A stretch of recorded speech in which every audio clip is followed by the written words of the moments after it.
Good morning, everybody.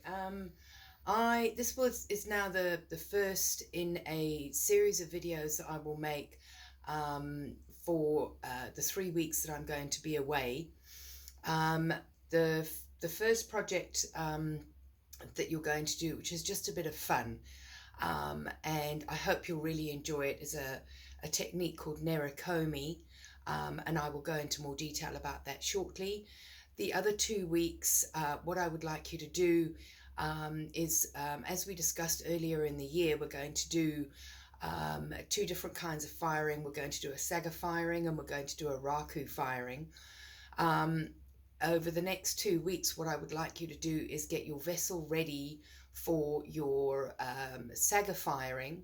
So basically what you want to make, those two-part coiled pots that we made, that would be an ideal shape. So you can recreate one of those if you like. You can make something with straight sides, you can make a bottle, you can what I'm going to do is take you through a tutorial of making a simple bottle that you might like to make for a saga firing, but ultimately you can choose anything you like to put through a saga, just nothing too big. In terms of raku firing, I will organize some raku clay, and when I get back we will make our pots for the raku firing. But to start with, let's do some Nerikomi. So I've prepared some stuff beforehand.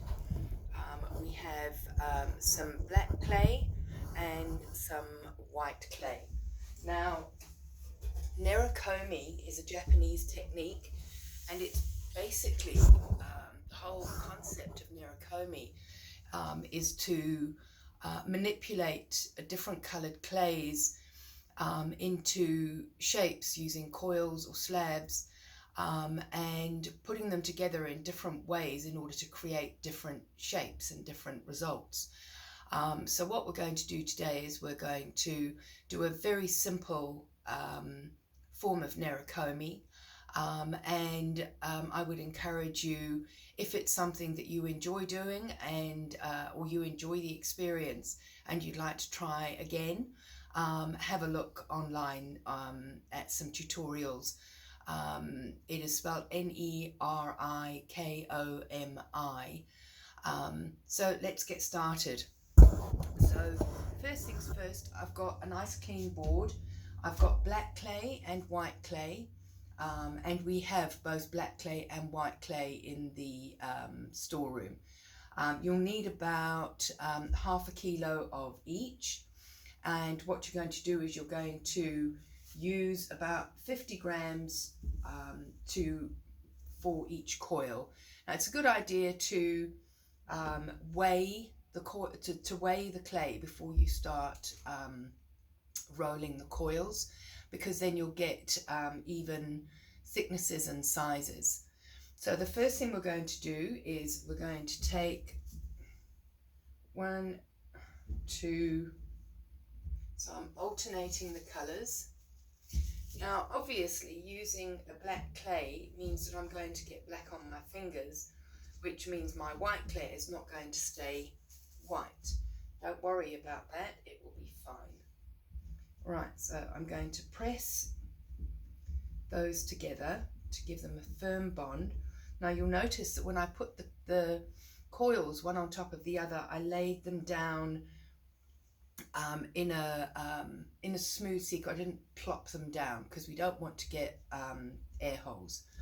All right, so now what I'm going to do is I'm going to twist these into a rope, and again I'm going to press them to make them stick, and then I'm going to roll.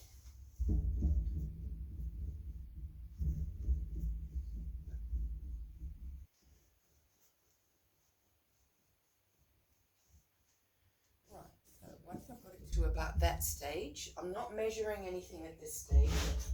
I'm just going to cut those in half and put them to one side, and then I'm going to do the same thing the other 4 coils.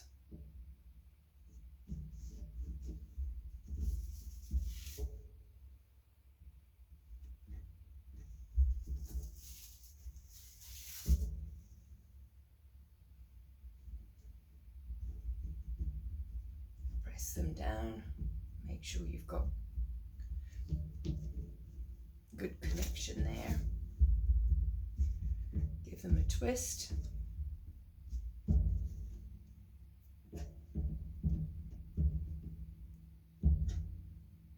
Now this one I'm twisting a lot harder, so I'm giving it more twists and combining those colours more, and you'll see why later on. Give that a roll. And again, cut it in half. Now, because all of my coils were made up of 50 grams of clay, each of the stacks that I made was 200 grams, which means that each half is now more or less 100 grams. And what I'm going to do now is I'm going to roll this out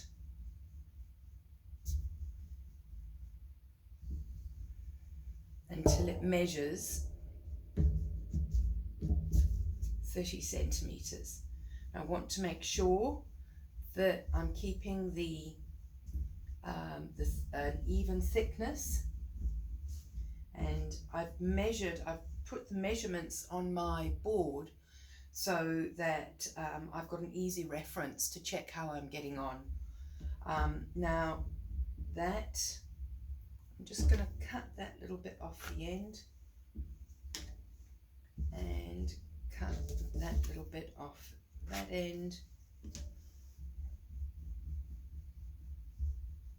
and I've now got a 30 centimeter long coil, and I'm going to do the same with the other 3 halves. So to continue, I've now got my 4 30 centimeter long coils, and I'm now going to line them up against my ruler,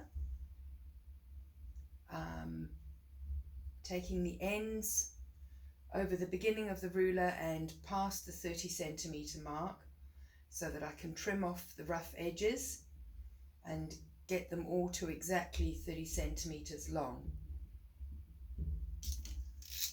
I will trim those there. Keep all of these pieces, and I will trim those there. Now what you're going to do is you're going to cut 3 lots of 10 centimeters each. So that's my 10 centimeter mark there.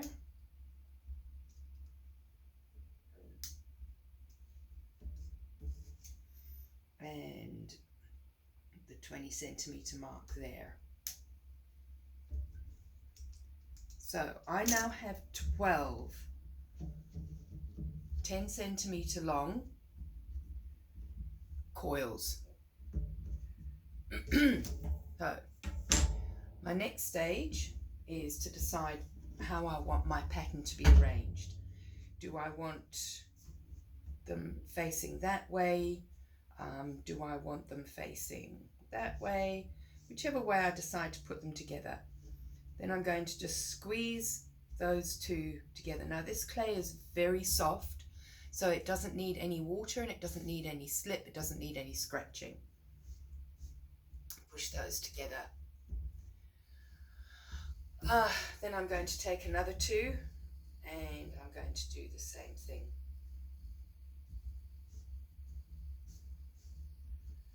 And then I'm going to push the 2 blocks of 2 together.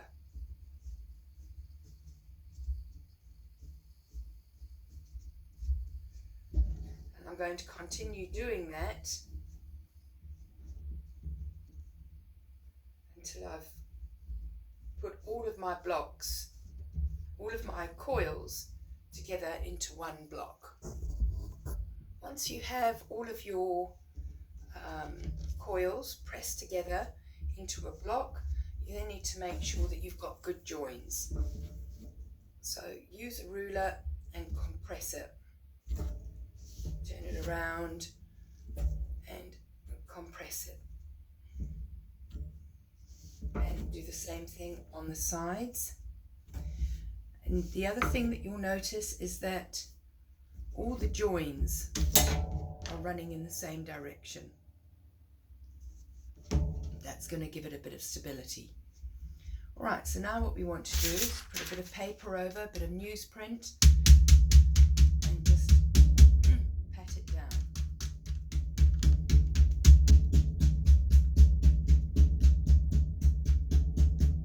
This reinforces the joins. And using the paper helps prevent smearing of the colour.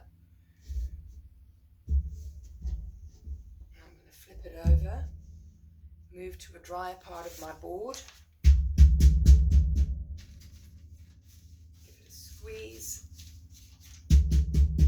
bearing in mind all the time that we want to maintain that square.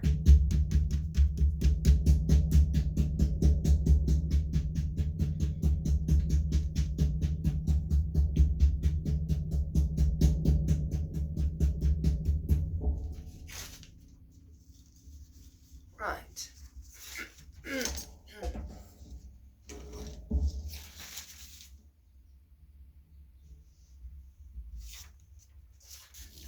Now what we're going to do is use, again, newsprint and a card, and you're going to compress that clay down. Now if you remember when you make slabs and you compress the clay, again, same thing, you're using the flat side of the card, not the sharp edge. And you're pressing down firmly, but not so hard that you're going to distort the shape. And flip over. Do the same thing on the other side.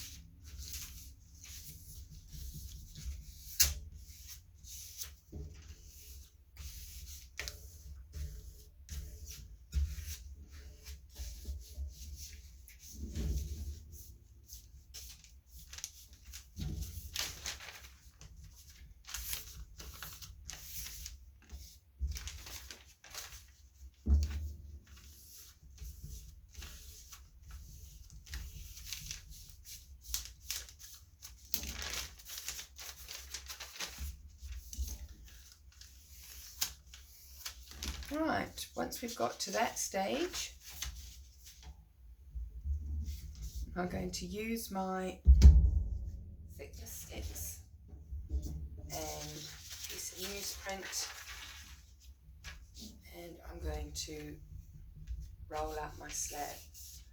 And because you're using thickness sticks they give you an indication of the thickness of the clay, you don't need to worry too much about ending up with thick and thin areas.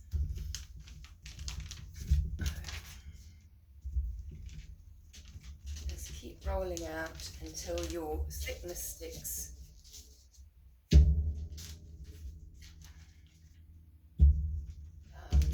until your rolling pin is resting on your thickness sticks.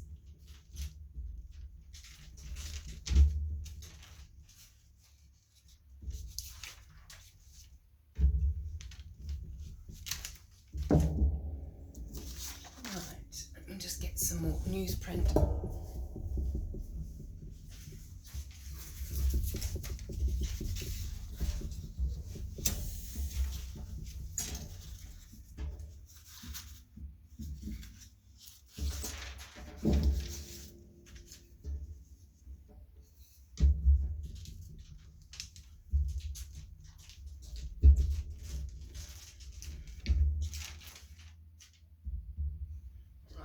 So my slab is now rolled out,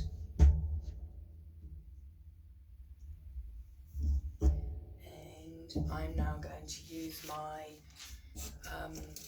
newsprint again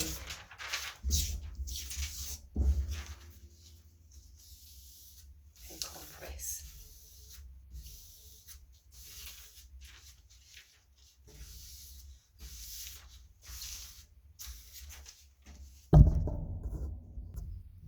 So as you can see, I now have a slab that has a very random pattern of black and white clay.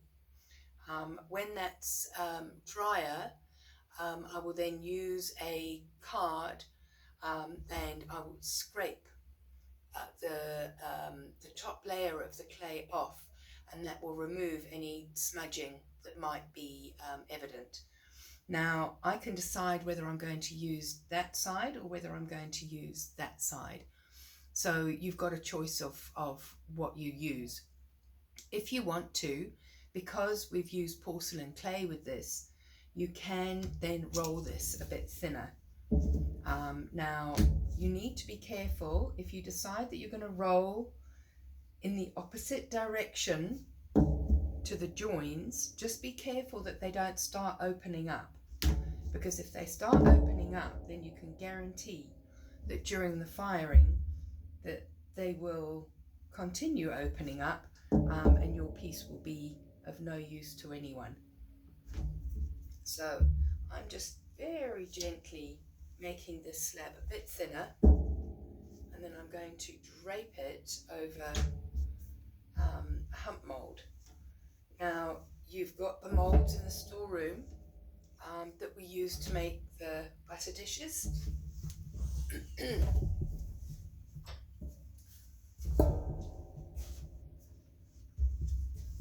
So one of those, I'm just going to use that I've propped on top of a pottle, and I'm just going to drape that.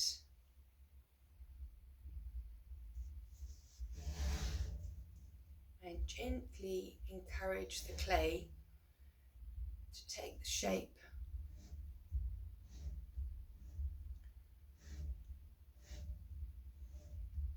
of the hump, of the dome.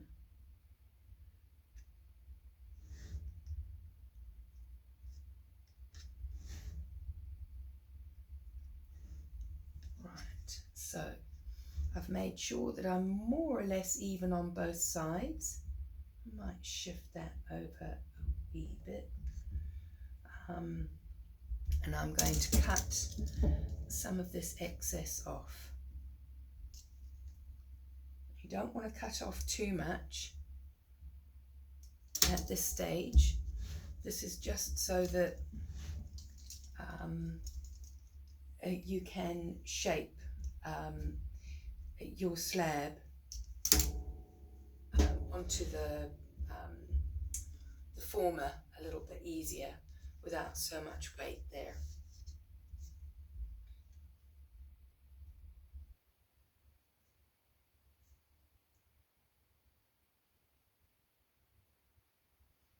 I'm just going to leave it like that for a while to set up, and then I'll come back and take you through the rest of the process.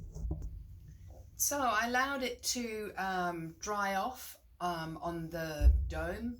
I used the heat gun to help the process along so that I could show you how to finish off. We now have a little bowl that's got the most amazing combination of patterns on the outside and on the inside.